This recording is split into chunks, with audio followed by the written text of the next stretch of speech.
Hello Vyas, welcome back to our channel. వచ్చే వారం ఇస్మార్ట్ జోడీ సీజన్ 3లో జరుపుకునే థీమ్ ఏంటంటే రీల్కి మధ్య ఉన్న పోటీ అండి. నువ్వుంటే నా జతగా సీరియల్ నుంచి మిథున దేవ, పలుకే బంగారమై నుంచి వాళ్ళ హీరో హీరోయిన్స్, అలాగే చిన్ని సీరియల్ నుంచి అయితే కావేరి బాలరాజు, మామగారు సీరియల్ నుంచి గంగా గంగాధరు, ప్రియాంక జైను శివు కూడా వచ్చారండి. అలాగే లాస్య అయితే వైల్డ్ కార్డ్ ఎంట్రీ ఇచ్చేసింది. మగువ ఓ మగువ నుంచి సింధూర చంటి కూడా వచ్చారండి.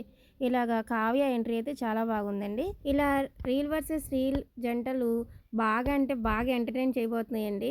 అలాగే వీళ్ళిద్దరి మధ్య జరిగే గేమ్స్ కూడా చాలా ఎంటర్టైన్గాను, అలాగే చాలా ఆసక్తికరంగాను కూడా ఉండబోతున్నాయండి. మీకు కనుక ఈ అప్డేట్స్ అలాగే ఈ వీడియో కనుక నచ్చితే మన ఛానల్ని లైక్ చేసి సబ్స్క్రైబ్ చేసి పక్కనే ఉన్న బెల్ సింబల్ని కొట్టేయండి. Thank you for watching.